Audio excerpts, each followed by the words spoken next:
I can see the stars align, dance around the moon every night. And now my eyes are open wide, and the sky has never looked so bright. And I don't need to see the road to believe, yeah.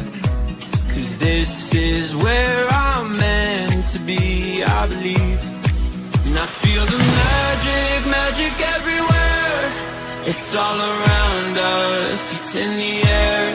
And I see the magic we can share. So much wonder everywhere. And I feel the magic, can you imagine? And I feel the magic, can you imagine? And I feel the magic, it's all around us. And I feel the magic, it's all around us. There's wonder on this winding road in front of me, yeah. 'Cause I'm right where I'm supposed to be. And I feel the magic everywhere. It's all around us, it's in the air. And I see the magic we can share. So much wonder everywhere. And I feel the magic, can you imagine? And I feel the magic, can you imagine? And I feel the magic, it's all around us. Good evening.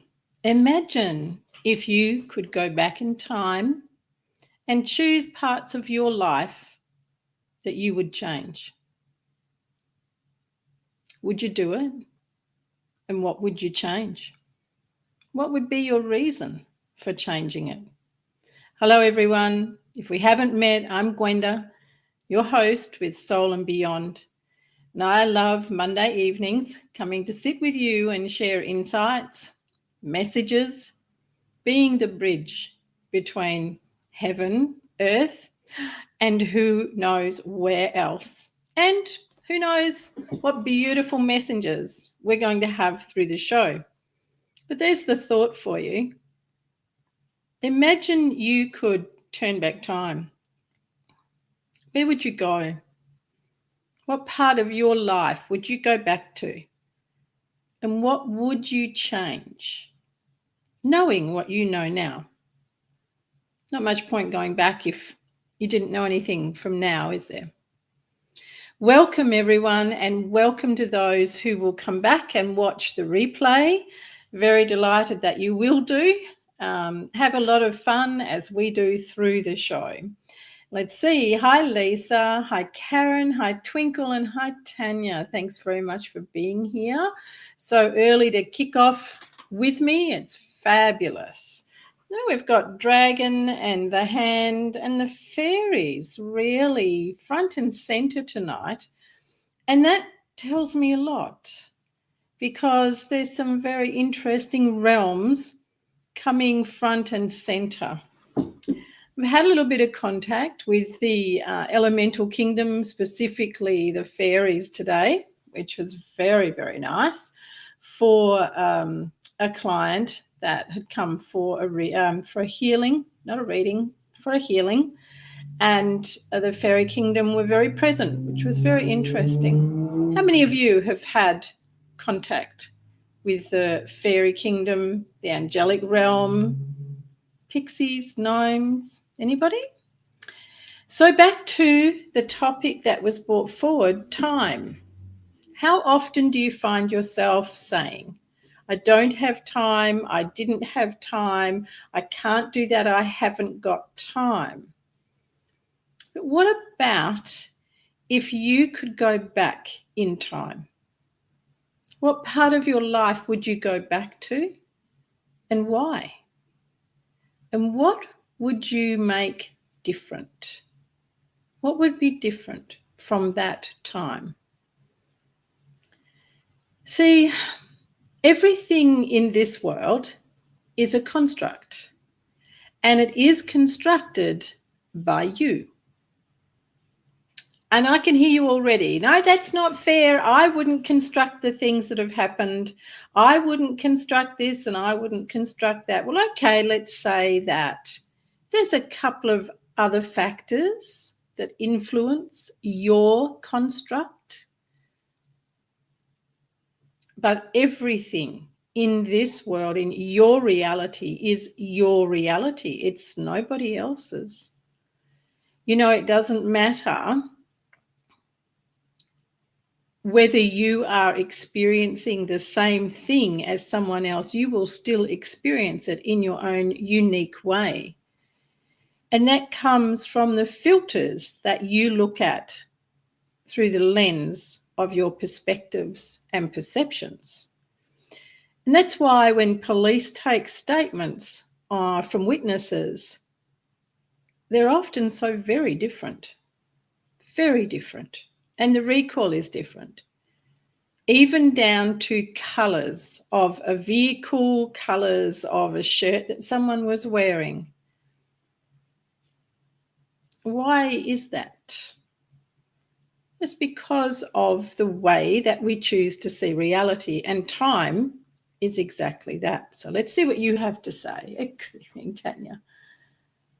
I never say that anymore, that you're too busy, good girl, or that you don't have time. Maybe both.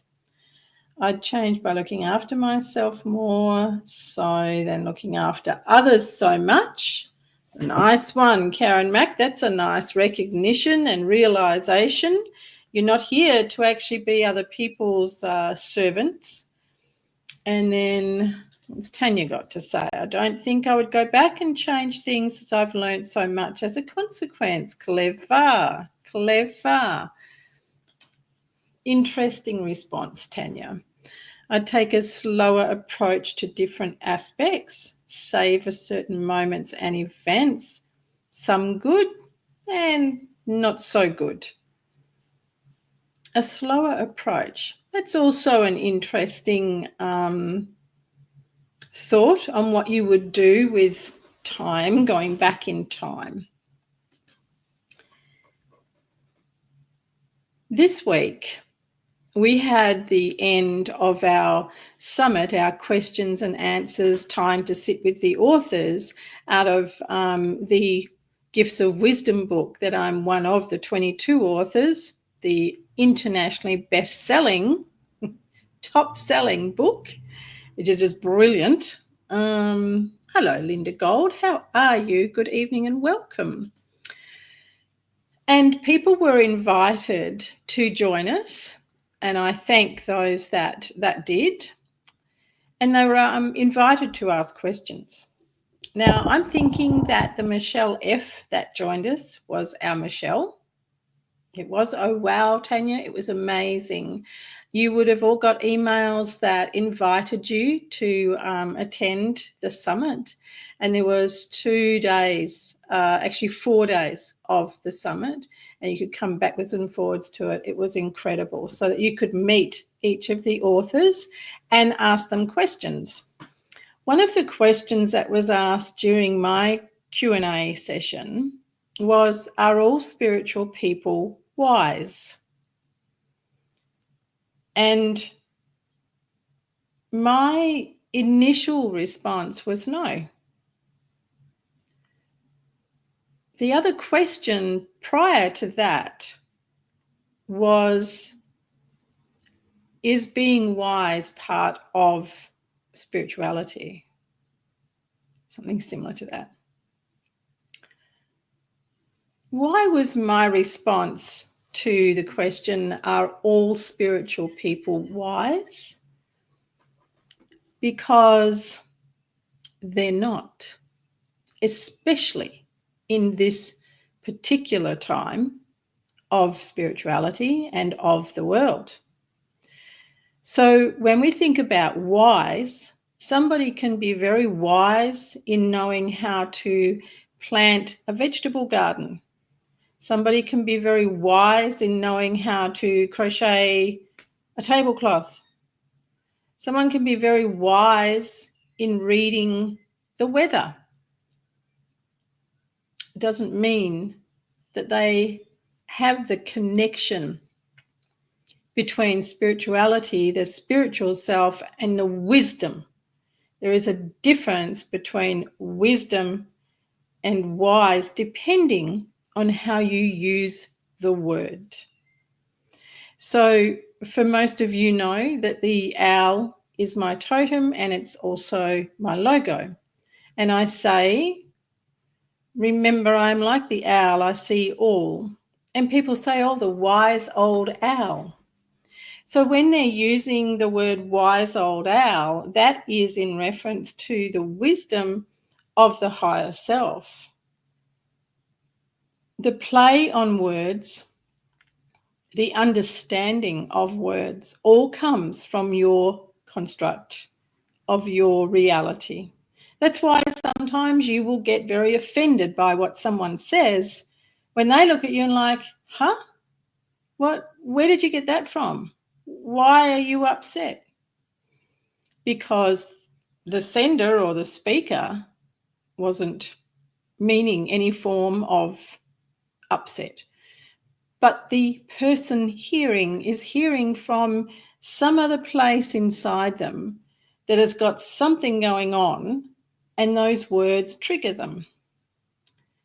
So words have been designed in this world, in this construct, to create a lot of confusion, to create a lot of fear, and very much to create a separation between your wisdom, your spiritual self, and your mind.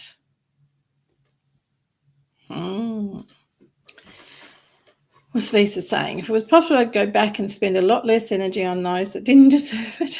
As Karen said, more time on myself and less on others.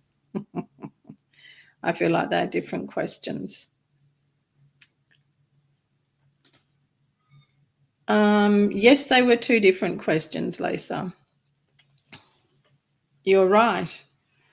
And it does depend on your interpretation of wise, because some of the other authors that answered that question about are all spiritual people wise, they had an entirely different point of view and the way that they weaved the word wise into their answers. So when we are talking about time and we use time as an excuse for not being on time, for missing things, for not being able to attend, to be able to do something, there is something else going on with us. It's nothing to do with time. And when it comes down to how you navigate your way through your life, your use of time is completely in your control. Oh, how can that be? The clock ticks around and I ran out of time. No, you didn't. Whatever it was that you had a time constraint to or a time expectation to, you somewhere along the line decided something else was more important and you would get that done first, or you would attend to that first. Oops, and there's the time gone and now you're late, or using time as that good old excuse of why you can't go. I haven't got time, I'm too busy. Time only exists here. Now, if you were doing the inner work on yourself and you were really embodying into expansion, into your greater self, and allowing your soul to have the expansion, you would find that you're able to construct time yourself. And you're able, in fact, to change the way time works for you.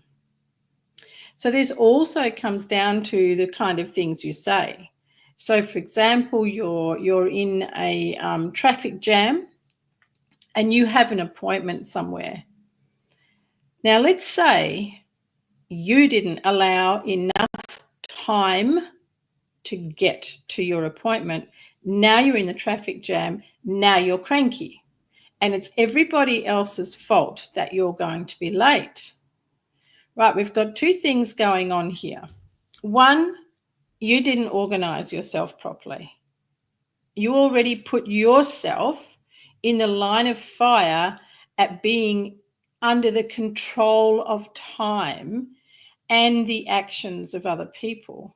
And then the second thing is we have anger and annoyance brewing up because of people dawdling, getting in the way. Why is the traffic so slow today? But you see, you began that. You started that with whatever you were thinking while you were getting ready, and maybe even the day before, whatever you were thinking about that upcoming appointment. And why you didn't allow yourself enough time to get there. Now, I used to be a holy terror for time because I learnt from my mother, you're never on time.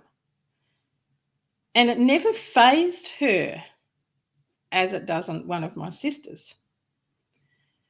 But as I went into nursing and learnt how important time is and that you be on time, that then framed me in a different understanding of time. And I always believed then that I was the slave to time, that I was the one that had to run to whatever time said. Until doing all this inner work and greater expansion and becoming more aware and finding that that's just not true. I can bend time. I can shift time. I can shift timelines, and so can you. But it comes down to how caught in this matrix you are, how caught in the control of the mind you are. What kind of things do you say to yourself? What kind of things do you say when you go out and about? So you're in a line at the post office. Everybody's worst nightmare. It's almost as if they deliberately put two people on when they know there's 50 people in a line and make sure that those two go really slow. Or is it? Is it your perspective and your perception? Is it the way that you think about time while you're standing in that line? You have the ability to move things, to move time. You have the ability to make time work for you. It all comes down to where your thoughts sit. And I can tell you it's a lot of fun playing with time. And when I slip into the humanness of, I haven't got time, then I don't have. Because that's what I claimed. That's what I stated, and that's how it's going to be. So when we look at going back in time, did you know you can actually go back in time to a specific time in your life, a specific event in your life, and there are things that you can change? Ooh, how freaky is that? Thanks, Tanya, and Twinkle. I understand and agree. Yeah. When I'm going to step into healing now. So when you make a decision to do healing on a lifetime of pain, regret, historical things, so things that you've been told and led to believe are genetic, are inherited, things that you've heard through your family line.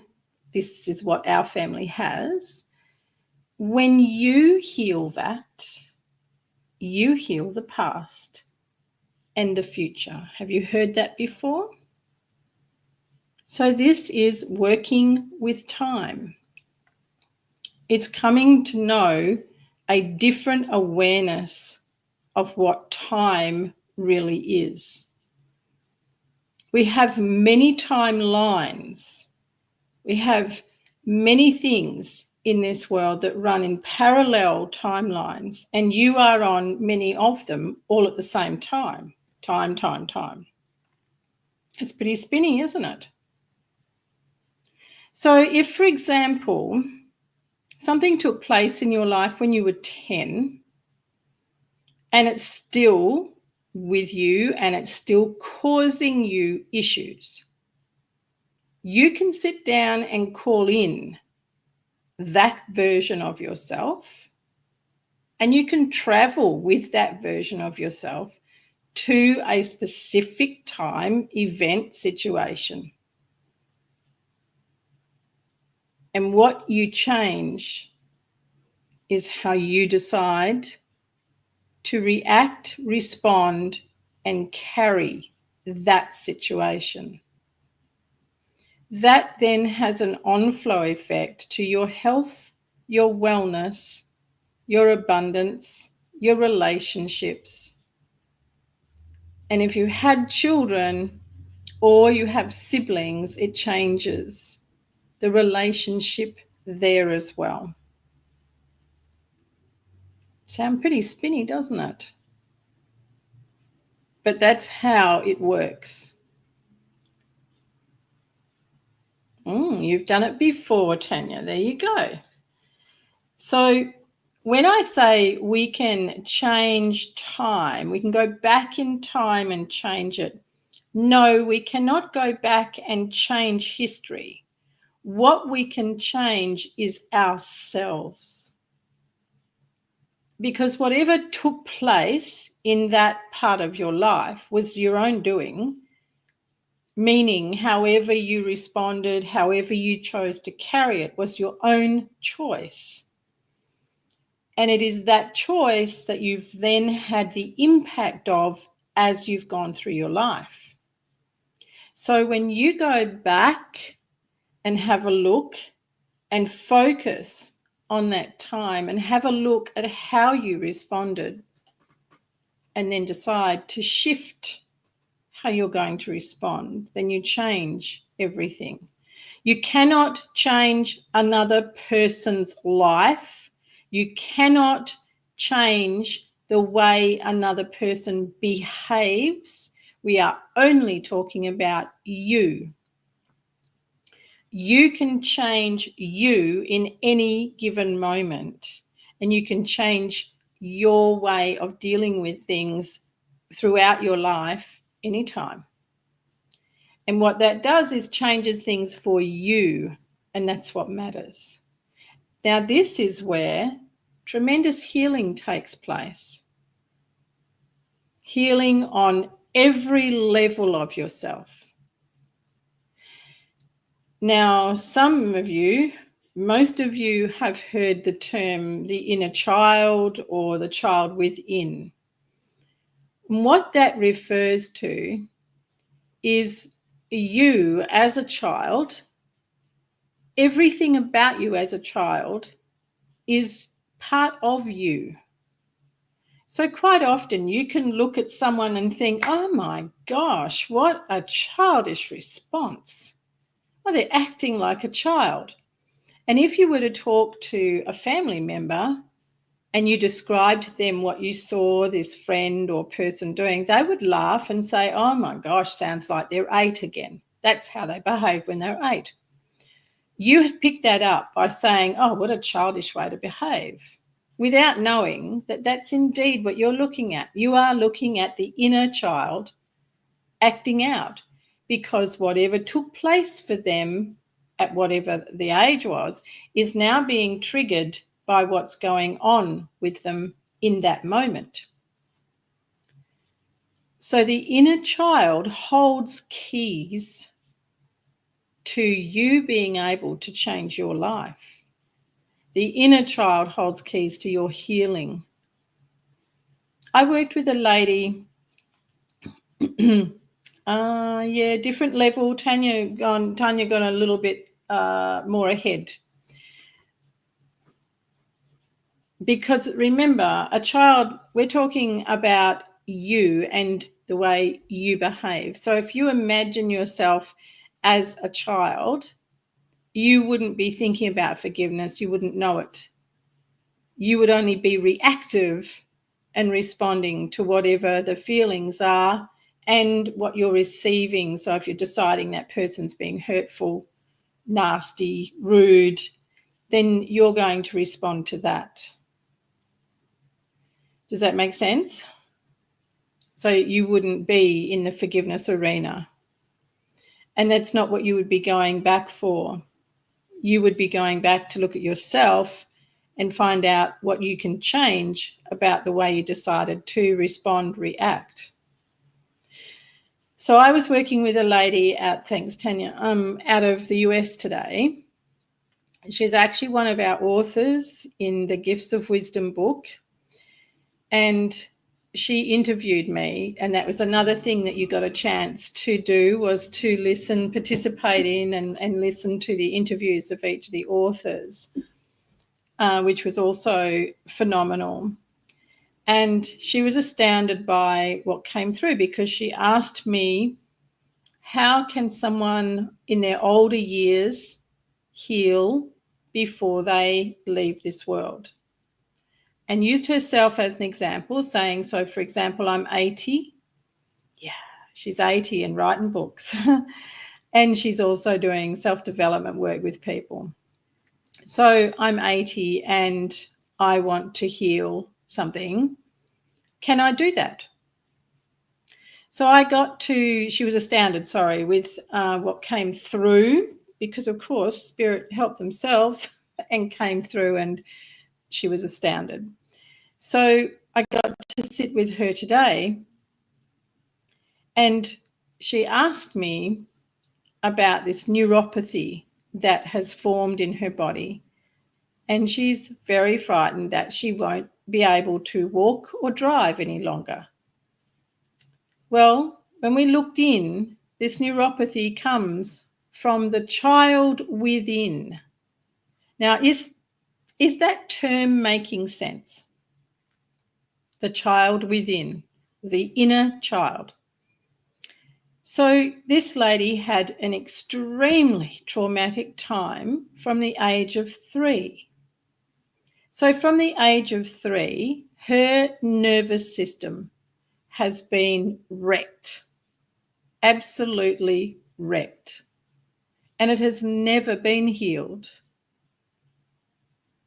Now, Tanya, this is where forgiveness came into the conversation. I asked her if she had done work with forgiveness. And like so many people, she was very quick to say, oh my gosh, I don't think I could do anything more on forgiveness. I've forgiven this person, that person, I met with them, they accepted my forgiveness. Well, guess what?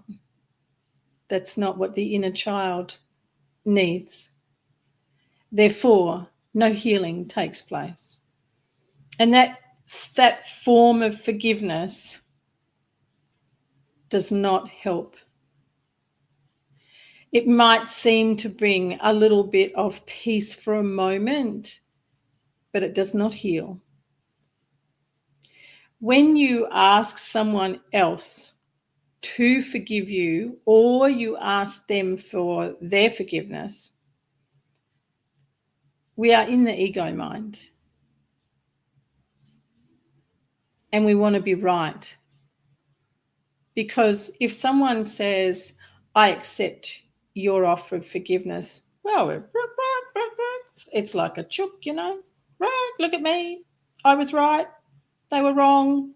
I made them accept, take responsibility. I made them ask for forgiveness. And then you go about your merry life and find that all the pains, the disease, the illness It's all still there. And that life hasn't actually got any easier. Forgiveness isn't like that. You can't work forgiveness that way.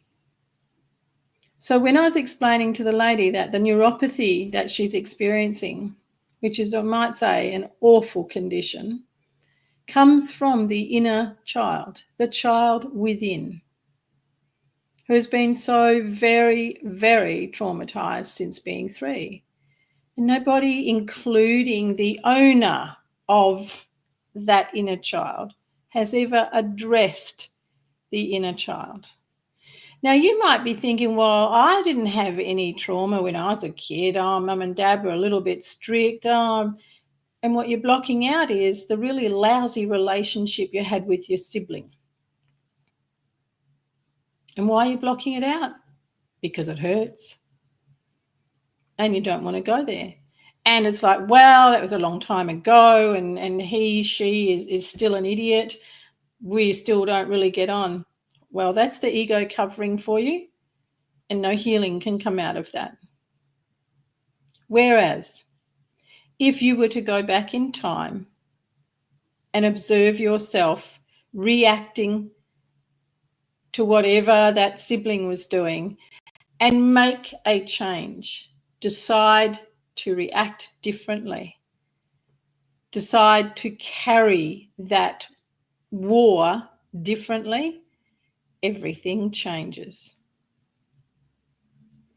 Just Tanya, yes, I've been there before, asking for forgiveness. Yeah, doesn't work very well, does it, Tanya? It can be a real kick in the teeth, and that's the best answer. Not anymore. It doesn't get anybody anywhere when you're asking for forgiveness. It is coming from an ego space and a want to be right. I want to have your say and to be able to essentially say, see, that person was always in the wrong.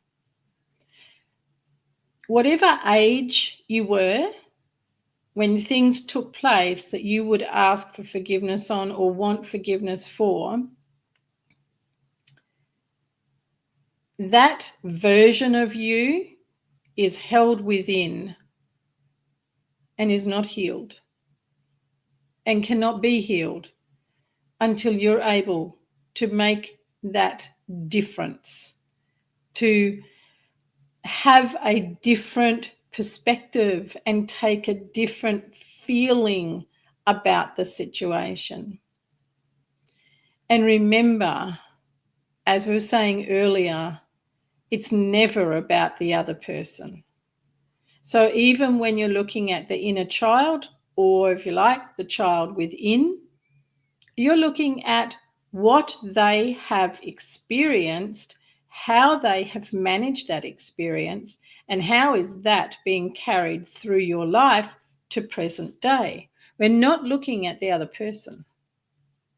So a beautiful young man that comes regularly to see me was here today, and he wanted to know why his skin was erupting again. Erupting in nasty pimples, nasty squidgy pimples. And the answer that was brought to him was, for a start, the word erupting tells you straight up. That was the word he used. Why is my skin erupting again? When I hear the word eruption, it makes me think of a volcano. What about you?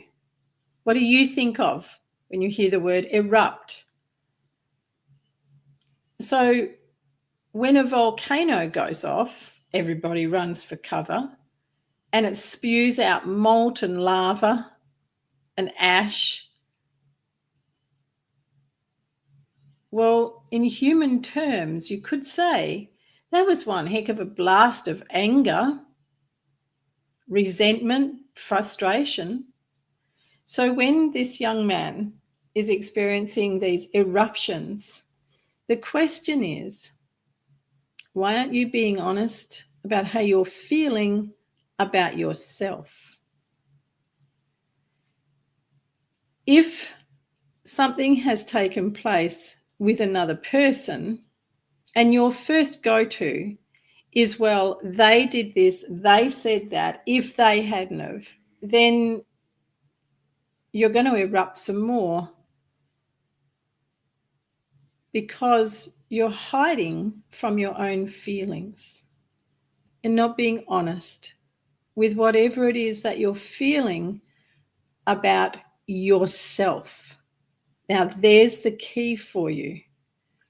When you look back in time, you're looking to see how you were feeling at that moment, and what feeling about yourself did you walk away with. When you are in current time and you feel like everything's getting in the way, you can't manage things because there isn't enough time, the question is always, where am I at in myself? What am I feeling right now? And if your answer goes straight to someone else, stop. It's nothing to do with someone else. Nothing. It's nothing to do with the government, the education system, the weather, the news. It's all to do with you. So when you become a very clever worker of time and are aware of how to look after your feelings in any given moment, you can shift time. Just think about times where you sit in the car and you're really annoyed with the people in front because you want to get somewhere and they're dilly-dallying, or they're holding things up, or who's sitting in this lane and won't move out of the way. Where are you in that picture? Why are you in that traffic at that moment? The answer lies within yourself. So you have, yeah, that's right, Karen Mack. Yep, rage and anger. Two of that's very good about eruption. So you have some really cool key things here tonight to use in your daily life, of really coming to look at yourself. And every time you want to go to what someone else said, what someone else did, just pause it for a moment and ask yourself, what am I feeling? Now, the deeper part of that is looking back over time to see where that inner child is trying to show you some fantastic parts of your life that are full of wisdom, full of healing notes and wonderment. So anytime that you would like to have a key to changing things in your life, the answer to that is to check you out in time gone by. Get into your own time machine and go back, have a look. Now, can we do the other and get in a time machine and go forward? Well, of course. That's what I do, isn't it? When I read for you, I'll go forward and see what's there. So can you, because it's your life. So again, time is only a construct. The way you've been taught to look at time, taught to look at it as a box, and being led to believe that this is all I have, when in fact you can make a minute be a mile long, all by the way that you work with it, all by the way that you look through your eyes. What lens are you looking at things through? What perspective and perceptions? What feelings? And you'll change things about your life exponentially. If you're wanting to heal something, you will also heal that incredibly fast. So before we sign off tonight, a couple of things to let you know about. The Gifts of Wisdom book is available on my Amazon Gwenda Smith author page. You can order it from there.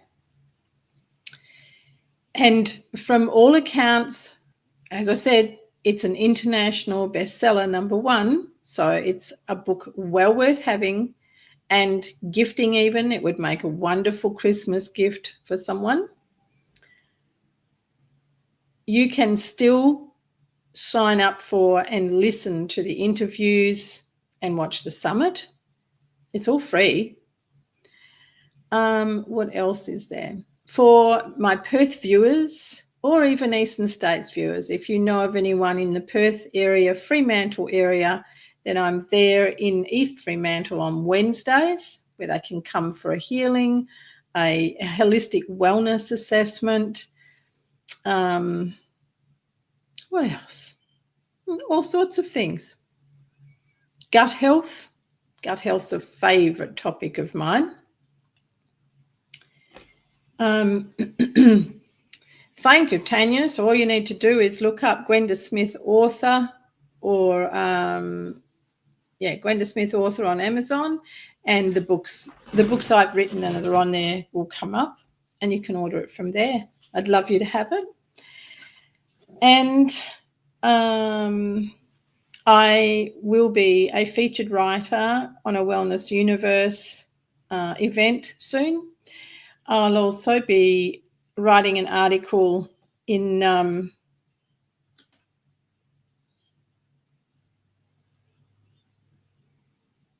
ebook I mentioned. Can you remind me, Karen? Getting the crew to turn something. Oh, that was gut health, wasn't it? Was that the gut health one, Karen? Still in motion. You're very welcome, Twinkle. Thanks for joining us. Fantastic. Okay, Karen, still in the making, love. So they're not they're not a 5-minute job, unfortunately. But I'll let you know as soon as it's out. I might even do an email out to let everyone know that it's ready. And then Soul and Beyond will begin again to be streamed on Women Thrive TV. So that will start from next week, actually. So we'll have 2 Soul and Beyonds next week. Or will we? You'll find out. No, I don't hold stock of it, Lisa. Sorry. Okay, Karen. Good. So there's quite a few things coming up, and if you want to get in to see me before Christmas, you better be quick. I'll also open my calendar for the new year, probably in the next couple of weeks. So if you're wanting to jump in early for the new year, then you'll be able to do that. And I would suggest that you do it quickly. So thank you all very much again for joining me this week. Time. Go and see what you can find and what difference you can make in your life. And I'll see you next week. Lots of love to everyone. I'm glad you enjoyed it, Karen. That's lovely. Thank you. And everyone that's come along. Good night for now, and also to everyone that watches the replay. Thank you. See you next time.